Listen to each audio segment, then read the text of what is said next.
오늘 말씀 스가랴서 11장입니다. 스가랴서 11장 한 절씩 우리 봉독하겠습니다. 레바논아 내 문을 열고 불이 내 백향목을 사르게 하라. 너 잣나무여 곡할지어다. 백향목이 넘어졌고 아름다운 나무들이 쓰러졌음이로다. 하산의 산수기 나무들아 곡할지어다. 무성한 숲이 엎드러졌도다. 목자들의 곡하는 소리가 나며 그들의 영화로운 것이 쓰러졌음이로다. 어린 사자의 부르짖는 소리가 나며 이는 요단의 자랑이 쓰러졌음이로다. 여호와 나의 하나님이 이르시되 너는 잡혀 죽을 양떼를 먹이라. 사들인 자들은 그들을 잡아도 죄가 없다 하고 판자들은 말하기를 내가 부요하게 되었은즉 여호와께 찬송하리라 하고 그들의 목자들은 그들을 불쌍히 여기지 아니하는도다. 여호와가 말하노라. 내가 다시는 이 땅 주민을 불쌍히 여기지 아니하고 그 사람들을 각각 그 이웃의 손과 임금의 손에 넘기리니 그들이 이 땅을 실지라도 내가 그들의 손에서 건져내지 아니하리라 하시기로. 내가 잡혀 죽을 양떼를 먹이니 참으로 가련한 양들이라. 내가 막대기 둘을 취하여 하나는 은총이라 하며 하나는 연합이라 하고 양떼를 먹일세. 한 달 동안에 내가 그 세 목자를 제거하였으니 이는 내 마음에 그들을 싫어하였고 그들의 마음에도 나를 미워하였습니다. 내가 이르되 내가 너희를 먹이지 아니하리라. 죽는 자는 죽는 대로 망하는 자는 망하는 대로 나머지는 서로 살을 먹는 대로 두리라 하고. 이에 은총이라 하는 막대기를 취하여 꺾었으니 이는 모든 백성들과 세운 언약을 폐하려 하였습니다. 당일에 곧 배암에 내 말을 지키던 가련한 양들은 이것이 여호와의 말씀이었던 줄 안지라. 내가 그들에게 이르되 너희가 좋게 여기거든 내 품삯을 내게 주고 그렇지 아니하거든 그만두라. 그들이 곧 은 30개를 달아서 내 품삯을 삼은지라. 여호와께서 내게 이르시되 그들이 나를 헤아린 바 그 삭슬 토기장이에게 던지라 하시기로 내가 곧 그 은 30개를 여호와의 전에서 토기장이에게 던지고. 내가 또 연합이라 하는 둘째 막대기를 꺾었으니 이는 유다와 이스라엘 형제의 의리를 끊으려 함이었느니라. 여호와께서 내게 이르시되 너는 또 어리석은 목자의 기구들을 빼앗을지니라. 보라, 내가 한 목자를 이 땅에 일으키리니 그가 없어진 자를 마음에 두지 아니하며 흩어진 자를 찾지 아니하며 상한 자를 고치지 아니하며 강건한 자를 먹이지 아니하고 오히려 살찐 자의 고기를 먹으며 또 그 국을 찢으리라. 함께 읽겠습니다. 화 있을 진저 양떼를 버린 못된 목자여 칼이 그의 팔과 오른쪽 눈에 내리리니 그의 팔이 아주 마르고 그의 오른쪽 눈이 아주 멀어 버릴 것이라 하시니라. 아멘. 우리 주님 보시기에 여러분이 얼마나 예쁘겠습니까? 옆에 분 하나님의 눈으로 바라보면서 오늘도 예쁘십니다. 인사하겠습니다. 오늘도 예쁘십니다. 양은 목자 없이 살 수 없죠. 목자 없이 양은 살 수가 없습니다. 목자 없이 양이 살려고 하면 자기 털 때문에라도 죽을 수가 있습니다. 양의 털을 깎아줘야 되는데 양의 털이 자라면서 눈을 가리고 코를 가려가지고 숨도 제대로 못 쉬게 하고 또 양의 털이 너무 많아가지고 그 무게 때문에 움직이지를 못하고 그래서 목자가 없으면 양이 제대로 살 수가 없습니다. 목자가 반드시 있어야만 합니다. 우리 사람도 그렇죠. 꼭 목자가 반드시 있어야만 합니다. 그 목자가 누구신가요? 4절 말씀 보겠습니다. 자, 4절을 같이 읽겠습니다. 여호와 나의 하나님이 이르시되 너는 잡혀 죽을 양떼를 먹이라. 하나님께서 스가랴한테 잡혀 죽을 양떼를 먹여라 이렇게 말씀하십니다. 그러니까 하나님께서 스가랴한테 지금 배역을 맡기신 거예요. 배역. 그러니까 그리스도의 역할을 지금 하도록 하는 겁니다. 하나님이 스가랴 선지자한테 하나의 배역을, 배우가 배역을 맡듯이 배역을 맡게 하는데, 그리스도의 배역, 역할을 맡게 해서 그 이후에 500년 이후에 예수님께서 오실 때 그분이, 그리스도가 어떤 분이신가 라고 하는 것을 스가랴로 하여금 먼저 나타내 보이시는 거죠. 말씀하시는 거죠. 그러니까 오늘 말씀은 예수님께서 이스라엘 땅에 초림하시는 것에 대해서 말씀하시는 내용이라고 볼 수가 있습니다. 이스라엘 백성들이 잡혀 죽을 양떼와 같다 그랬는데 그 이유는 지도자들 때문이죠. 예수님께서 이 땅에 이스라엘 땅에 오셨을 때의 지도자들을 한번 생각해 본다면 대제사장, 또 바리새인, 서기관들 같은 종교 지도자들이 있었고, 또 헤롯 같은 정치 지도자들이 있었잖아요. 근데 이 지도자들은 이 백성들, 유다 백성들을 이용해 가지고 자기의 배만 부르게 하는, 말하자면 못된 목자들, 나쁜 목자들이었던 거죠. 자, 5절 말씀 보십시오. 자, 5절 함께 읽습니다. 사들인 자들은 그들을 잡아도 죄가 없다 하고 판자들은 말하기를 내가 부요하게 되었은즉 여호와께 찬송하리라 하고 그들의 목자들은 그들을 불쌍히 여기지 아니하는도다. 이 거짓 목자들은 양을 불쌍히 여기질 않아요. 양을 사고 팔아요. 파는 자들은 내가 그렇게 해가지고 부유하게 됐다, 하나님이 나를 부유하게 해주셨다 하고 하나님을 찬송하는 겁니다. 그러니까 하나님 뜻하신 일을 하지 않은 건데 악한 일을 하고도 부유하게 되니까 하나님이 부유하게 해줬다, 하나님을 찬송한다는 겁니다. 그러니까 이 양들을 잘못 인도할 뿐만 아니라 하나님을 제대로 섬기지도 않는 그런 지도자들의 모습이죠. 근데 문제는 이 지도자들만의 문제만은 아니에요. 좋은 목자가 왔어요. 선한 목자이신 그리스도가 왔어요. 그러면 어떻게 해야 돼요? 그러면 양들은 나쁜 목자를 떠나서 좋은 목자를 따라야 하겠죠. 근데 이 양들이 어리석게도 나쁜 목자를 계속 따르는 것입니다. 예수님께서 십자가에서 죽으시는 그날 이른 아침에 대제사장들이 예수님을 빌라도의 법정에 넘겼잖아요. 근데 빌라도가 뭘 알고 있었습니까? 이 대제사장들이 지금 이 빌라도의 법정에 예수님을 넘긴 것은 대제사장들이 예수님을 시기해서 그렇다는 걸 이 빌라도는 알고 있었어요. 그래서 예수님을 풀어주려는 마음이 있었지만, 근데 대제사장들이 무리들을 충동하잖아요. 충동하니까 이 무리들이 바라바를 놓아주라, 그리고 예수님을 십자가에 못 박으라 하고 막 외치지 않습니까? 그러니까 양들이 참 목자가 왔음에도 불구하고 참 목자를 알아보지를 못했다는 얘기입니다. 그래서 나쁜 목자들을 그대로 따른 거예요. 그 결과는 무엇인가? 자, 6절 말씀 보십시오. 자, 6절 같이 읽을까요? 여호와가 말하노라 내가 다시는 이 땅 주민을 불쌍히 여기지 아니하고 그 사람들을 각각 그 이웃의 손과 임금의 손에 넘기리니 그들이 이 땅을 칠지라도 내가 그들의 손에서 건져내지 아니하리라 하시기로. 자, 이 구절에서 우리는 주후 70년에 로마에 의해서 이스라엘이 멸망하는 사건을 볼 수가 있습니다. 참 목자이신 예수님께서 이스라엘 땅에 오셨는데 백성들이 그 참 목자를 알아보지를 못하는 거예요.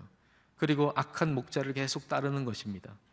그래서 참 목자가 그리스도께서 그 땅, 그 이스라엘 땅에 오셨음에도 불구하고 주후 70년에 이스라엘 땅은 로마에 의해서 완전히 멸망하고 마는 것이죠.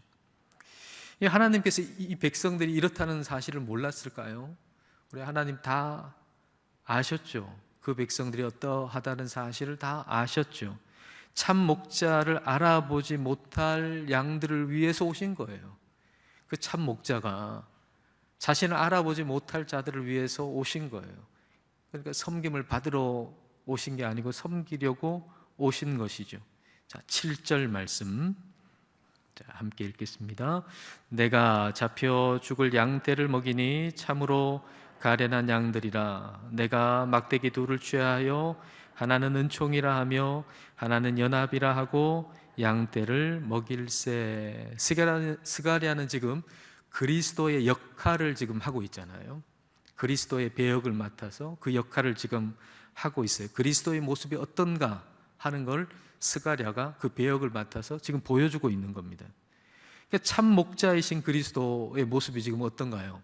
두 개의 막대기를 가지고 있다, 그렇게 말씀하셨죠. 두 개의 막대기를 가지고 계시다.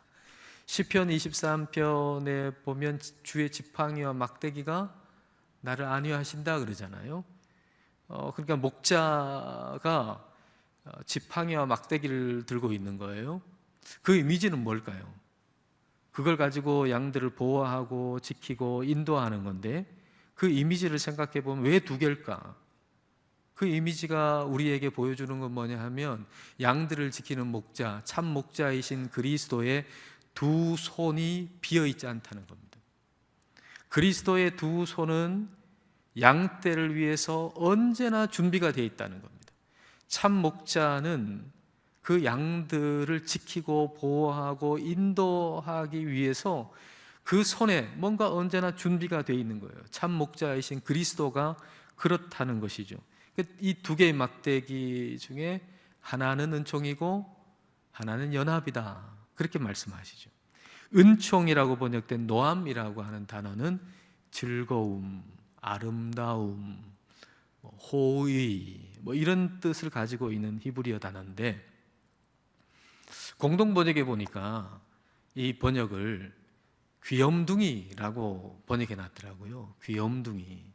그러니까 우리 주 예수 그리스도께서, 우리의 목자 되신 그리스도께서 우리를 보실 때, 양인 우리를 보실 때 어떻게 본다는 겁니까?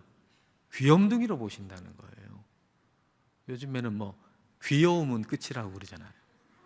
예쁘고 멋있고 이거보다 훨씬 더 한 게 뭐냐면 귀여운 거. 귀여움은 끝이다. 그런데 우리 목자이신 그리스도께서 우리를, 양을 귀염둥이로 보신다, 그런 말입니다.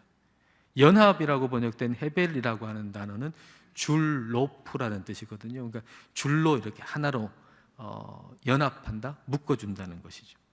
그러니까 참 목자이신 그리스도께서 두 개의 막대기를 가지고서, 은총이라고 하는 막대기, 연합이라고 하는 막대기, 이 두 개의 막대기를 가지고서 양들인 우리를 인도하시고 보호하시고 지키신다는 거예요.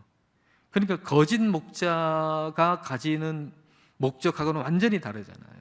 참 목자가 가지는 목적과 거짓 목자가 가지는 목적이 완전히 다르기 때문에 이 둘은, 참 목자와 거짓 목자는 함께 있을 수가 없는 겁니다. 8절 말씀 보십시오. 같이 있을 수가 없죠. 자, 같이 읽어볼까요? 한 달 동안에 내가 그 세 목자를 제거하였으니 이는 내 마음에 그들을 싫어하였고 그들의 마음에도 나를 미워하였음이라. 좀 난해한 구절인데, 한 달이라고 하는 게 어떤 짧은 기간을 상징할 수도 있고 실제로 한 달일 수도 있습니다. 세 목자라고 하는 게 세 명의 지도자를 나타낼 수도 있고 또 상징적인 의미일 수도 있습니다. 근데 유력한 그 해석 가운데 하나는 세 목자를 이스라엘의 기름 부음 받은 세 종류의 사람으로 보는 거죠. 이스라엘에서 기름 부어서 세우는 사람이 어떤 사람입니까? 제사장이고 선지자고 왕이잖아요. 그러니까 이 세 목자를 제거한다라고 하는 것은 거짓 제사장, 거짓 선지자, 거짓 왕을 제거한다는 거죠. 그리고 이 세 개의 역할을 다 한 분이 감당하시는데, 그분이 누굽니까? 그분이 메시아잖아요. 그분이 메시아. 메시아라고 하는 게 기름 부음 받은 자라는 뜻이죠. 기름 부음 받은 자라고 하는 히브리어죠. 근데 그걸 헬라어로 하면 그리스도잖아요. 그러니까 왕이시고 선지자고 제사장인 분 그리스도이신 예수님이신 거죠. 참 목자이신 예수님을 이스라엘 땅에 보내주셨어요. 그러면 양들은 누구를 따라야 됩니까? 그 참 목자이신 그리스도이신 예수님을 따라야 하죠. 근데 그리스도께서 나에게 기대한 거, 내가 기대한 거 주시면 잘 따르는데 그렇지 않으면 배반하는 거예요. 거짓 지도자들, 나쁜 목자들을 따르는 겁니다. 그러니까 하나님께서 그냥 놔둬 버리셨다는 거예요. 그게 엄청난 벌이죠. 하나님이 그냥 놔둬 버리시는 거. 자, 9절부터 11절입니다. 9절부터 11절 함께 읽겠습니다. 내가 이르되 내가 너희를 먹이지 아니하리라. 죽는 자는 죽는 대로, 망하는 자는 망하는 대로, 나머지는 서로 살을 먹는 대로 두리라 하고, 이에 은총이라 하는 막대기를 취하여 꺾었으니 이는 모든 백성들과 세운 언약을 폐하려 하였음이라.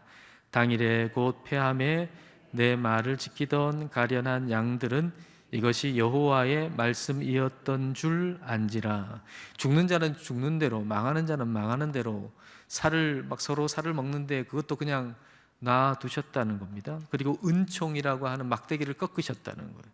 이것 역시 이제 주후 70년에 로마에 의해서 이제 이스라엘이 다 멸망하는 그 모습을 우리가 여기서 볼 수 있습니다. 근데 이 일을 겪는 이 백성들 가운데는 예수님께서 하신 말씀을 아는 사람도 있죠. 예수님 뭐라 그러셨죠? 이 사건에 대해서 주 70년에 로마에 의해서 멸망하는 사건에 대해서 예수님 뭐라고 하셨습니까? 예루살렘 성전의 돌 위에 돌 하나도 남지 않고 다 무너진다 그랬잖아요. 그러니까 이걸 겪는 사람들 중에는 아, 예수님이 이걸 말씀하셨구나, 예수님 말씀하신 대로 됐구나 라고 하는 것을 아는 사람도 있다는 얘기죠.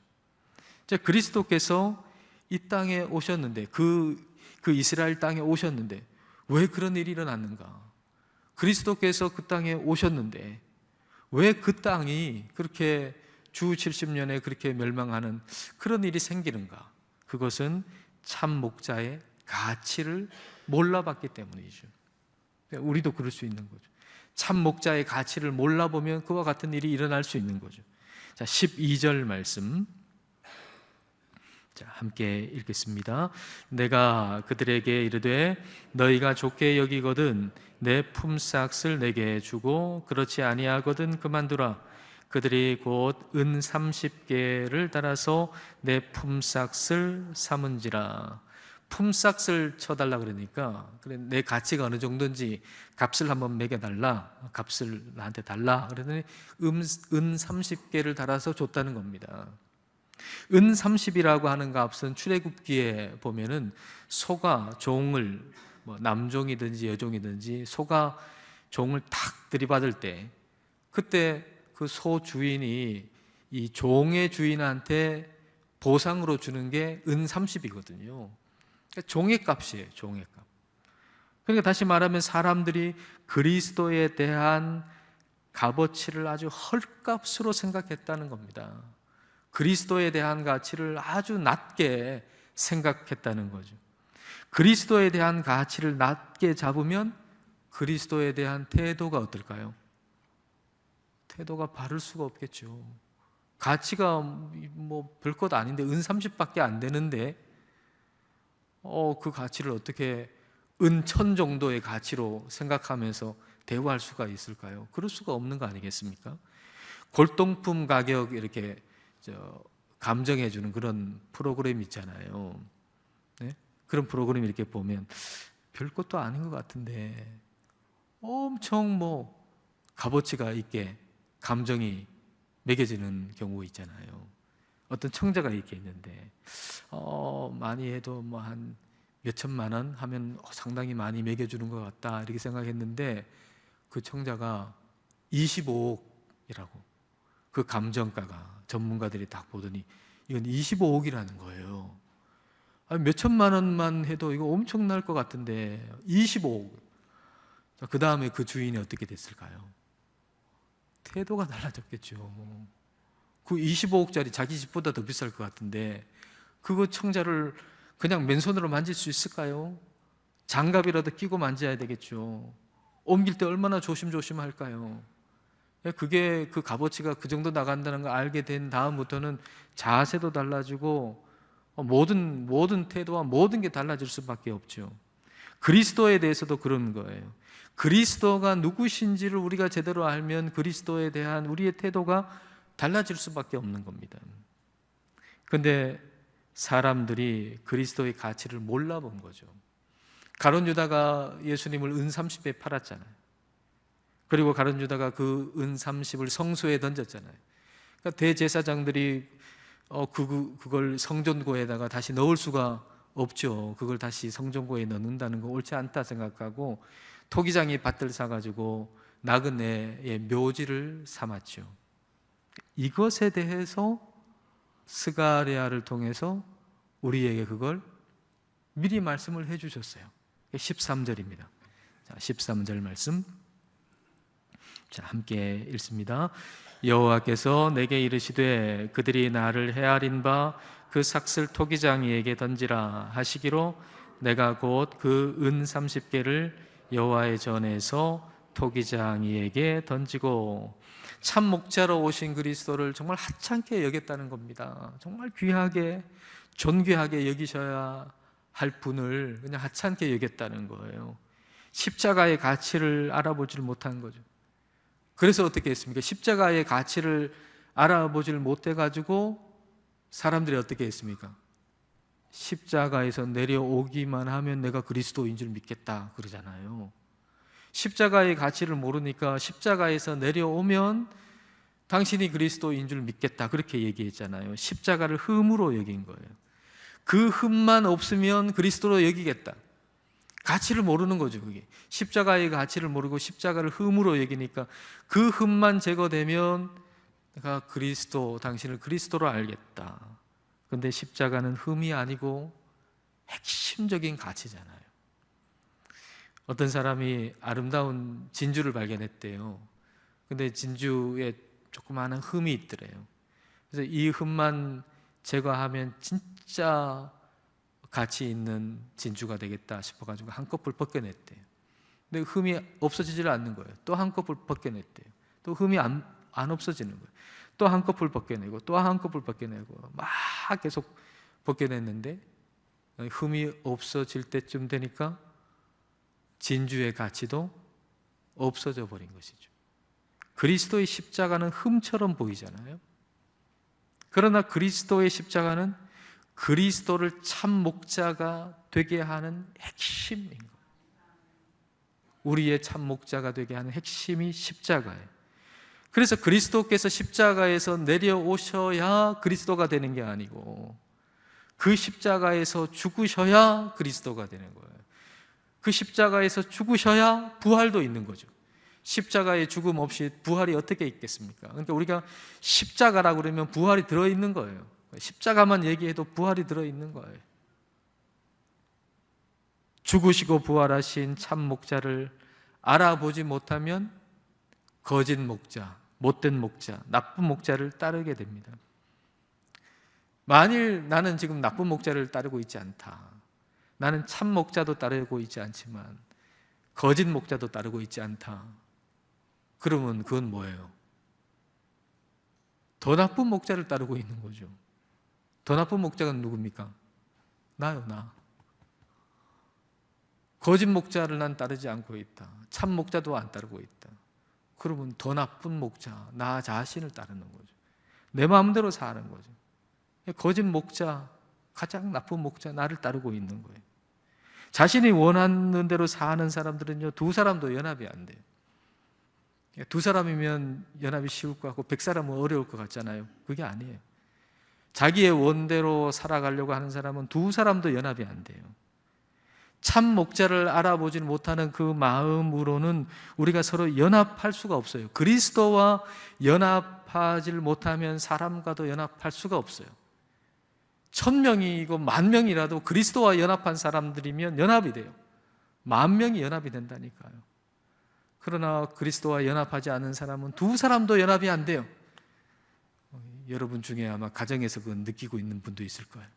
그리스도와 연합이 안 되면 두 사람도 연합이 안 된단 말이에요. 연합이 깨지는 거죠. 14절 말씀 볼까요? 14절 함께 읽겠습니다. 내가 또 연합이라 하는 둘째 막대기를 꺾었으니 이는 유다와 이스라엘 형제의 의리를 끊으려 함이었느니라. 선한 목자를 따르지 않으면 따르지 않은 대로 그치는 게 아닙니다. 좋은 물, 맑은 물 먹질 않으면 목말라 죽거나 더러운 물을 먹게 돼서 병들어 죽겠죠. 나쁜 목자를 따르게 될 수밖에 없어요. 선한 목자를 따르지 않으면. 그러니까 나쁜 목자를 따르는 거 재앙이에요. 선한 목자를 따르지 않는 게 재앙이에요. 선한 목자를 따르지 않으면 반드시 나쁜 목자를 따르게 되기 때문에 나쁜 목자를 따르는 게 재앙이거든요. 나쁜 목자가 세워지는 게, 거짓 목자가 세워지는 게 재앙이거든요. 그러니까 어디든지 그렇습니다. 어디든지 거짓 목자가 세워지는 거, 거짓 지도자가 세워지는 거, 그게 재앙이란 말입니다. 우리가 이 땅에 좋은 지도자가 세워지기를 늘 기도해야 되는 거예요. 그게 하나님 주신 복이죠. 거짓 지도자가, 못된 지도자가 세워지는 것 그 자체가 그게 재앙인 것입니다. 15절 16절 보겠습니다. 자, 15절 16절 같이 읽겠습니다. 여호와께서 내게 이르시되 너는 또 어리석은 목자의 기구들을 빼앗을지니라. 보라, 내가 한 목자를 이 땅에 일으키리니 그가 없어진 자를 마음에 두지 아니하며 흩어진 자를 찾지 아니하며 상한 자를 고치지 아니하며 강건한 자를 먹이지 아니하고 오히려 살찐 자의 고기를 먹으며 또 그 굽을 찢으리라. 스가랴가 이번엔 역할을 바꿔가지고 이제 거짓 지도자, 못된 목자 역할을 하는 겁니다. 1인 2역이죠. 좀 전까지는 그리스도의 역할을 이제 배역을 맡아가지고 그리스도가 어떤 분인가를 보여줬다면 이제 이 스가랴가 배역을 바꿔서 못된 목자 역할을 하면서 못된 목자가 어떤 역할을 하는가라고 하는 걸 보여주는 것입니다. 그러니까 나쁜 목자는 결국 양을 다 망하게 한다. 지금 그걸 보여주는 거죠. 나쁜 목자를 따르는 것은 선한 목자에 대한 가치를 모르기 때문에 생기는 거거든요. 선한 목자에게 은 30 가격표를 매겨놨으니까 그 목자를 어떻게 진실되게 따르겠습니까? 가격표를 은 30에 매겨놨는데 그분을 어떻게 온전히 따르겠어요? 내 전부의 가격만큼 매겨놔야 내 전부가 따를 수 있는데 은 30 정도 매겨놓고 어떻게 그분을 온전하게 따를 수가 있겠습니까? 우리가 예수 그리스도의 십자가와 부활의 복음에 가치를 어느 정도 매겨놨느냐는 겁니다. 예수 그리스도의 십자가와 부활의 이 복음에 한 은 30 정도 매겨놓고 어떻게 내 전부가 다 다를 수가 있겠습니까? 그 가치가 전부가 돼야 내가 다 따를 수 있지 않겠습니까? 근데 예수 그리스도의 십자가와 부활의 복음으로 우리가 얻은 걸 생각해 보세요. 그 가치가 얼마나 큰가? 뭘 얻었습니까? 영생을 얻었잖아요. 죄인인 우리가 결코 얻을 수 없는, 우리의 전 재산을 가지고도 얻을 수 없고 우리의 모든 생명을 가지고도 얻을 수 없고 결코 우리가 얻을 수 없는 걸 예수 그리스도의 십자가와 부활의 복음으로 그 영생을 얻었잖아요. 그러니까 예수 그리스도의 십자가와 부활의 복음의 가치는 우리로 하여금 가장 가치 있는 걸 얻게 만들고, 그리고 이기지 못하는 게 없는 거예요. 그걸 가지고 예수 그리스도의 십자가와 부활의 복음으로 이 세상 어떤 일도 우리는 이길 수 있는 것입니다. 여기에 우리가 아멘 해야 되는데 특별히 삶으로 아멘 해야 돼요. 우리의 삶으로.